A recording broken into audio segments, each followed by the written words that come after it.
दुश्मन जहां बारूद भी बरसा दे तो बाबा हरभजन जवानों को एक खरोच तक नहीं आने देते। मौत के 50 साल बाद भी जिंदा एक बाबा की कहानी जो बिना हथियार उठाए ही दुश्मन को खदेड़ देते हैं। चीन से आने वाले हर खतरे को पहले बता देती है बाबा की आत्मा, फिर सही वक्त में भारतीय सैनिक कर लेते हैं पूरी तैयारी।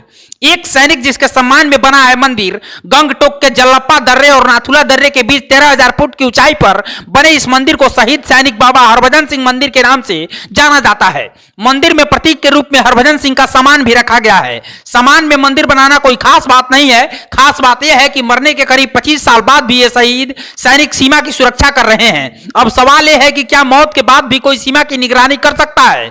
क्या मौत के बाद भी कोई आपकी सुरक्षा के लिए खड़ा रह सकता है? ये प्रश्न सुनने में अजीब लगते हैं, लेकिन इन प्रश्नों के पीछे छिपा है एक गहरा रहस्य जिसे कम लोग जानते हैं, और उसी रहस्य से आज हम पर्दा उठाने जा रहे हैं। तो थाम लीजिए अपने दिल को और मजबूत कर लीजिए दिल।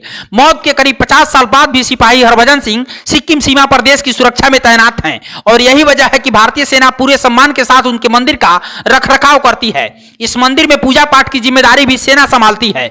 मीडिया रिपोर्ट्स के मुताबिक पंजाब रेजिमेंट के जवान हरभजन सिंह की आत्मा पिछले 50 सालों से लगातार देश की सीमा पर तैनात है। बाबा हरभजन सिंह मंदिर के बारे में वहां तैनात सैनिक बताते हैं कि उनकी आत्मा चीन की तरफ से आने वाली किसी भी खतरे को पहले ही भांप जाती है और बता देती है।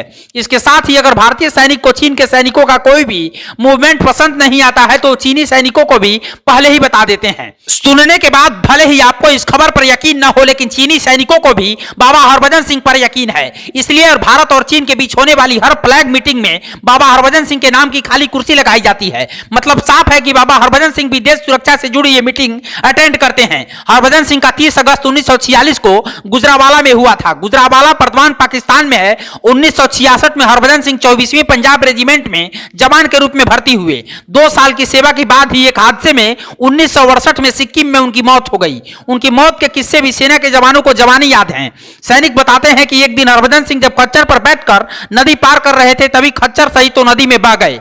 नदी में बहकर उनका शव काफी आगे निकल गया। कहा जाता है कि 2 दिन की तलाशी के बाद भी उनका शव नहीं मिला।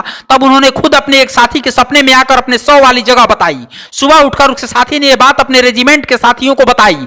जब सैनिक सपने में बताई गई जगह पर पहुंचे तो हरभजन सिंह का शव वहीं से बरामद हुआ था। बाद में पूरे राजकीय सम्मान के साथ हरभजन सिंह का अंतिम संस्कार किया गया।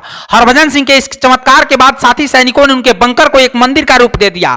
बाद में सेना ने उनके सम्मान में एक भव्य मंदिर बनवाया जो बाबा हरभजन सिंह मंदिर के नाम से जाना जाता है। यह मंदिर गंगटोक के जिलेपा दर्रा और नाथुला दर्रे के बीच 13,000 फीट की ऊंचाई पर स्थित है। वहीं पुराना बंकर वाला मंदिर और ऊपर करीब 1,000 फीट ज्यादा ऊंचाई पर स्थित है। बाबा हरभजन के बारे में वहां तैनात सैनिकों का कहना है कि वो अपनी मौत के बाद भी लगातार ड्यूटी कर रहे हैं। इसके लिए उनको सैलरी भी मिलती है। इसके साथ ही सेना में उनकी एक रैंक भी है। इतना ही नहीं, कुछ साल पहले तक उन्हें 2 महीने की छुट्टी पर पंजाब में उनके गांव भी भेजा जाता था। इसके लिए ट्रेन में उनकी सीट रिजर्व की जाती थी और इन सैनिकों के साथ उनका सारा सामान गांव भेज दिया जाता था। 2 महीने पहले पूरे होने पर उनको वापस सिक्किम लाया जाता था। इस बीच कुछ लोगों ने इस पर आपत्ति दर्ज कराई तो सेना ने बाबा को छुट्टी पर भेजना बंद कर दिया। इसका मतलब यह हुआ कि बाबा हरभजन सिंह 12 महीने ड्यूटी पर तैनात रहते हैं। मंदिर में बाबा का एक कमरा भी है जिसमें रोज सफाई करके बिस्तर लगाया जाता है और कमरे में बाबा की सेना की वर्दी और जूते रखे जाते हैं। लोगों का कहना है कि रोज सफाई करने के बाद भी उनके जूतों में कीचड़ और चद्दर पर सिलवटें पाई जाती हैं। मतलब मौत के बाद भी आज तक बाबा हरभजन सिंह ऑन ड्यूटी हैं।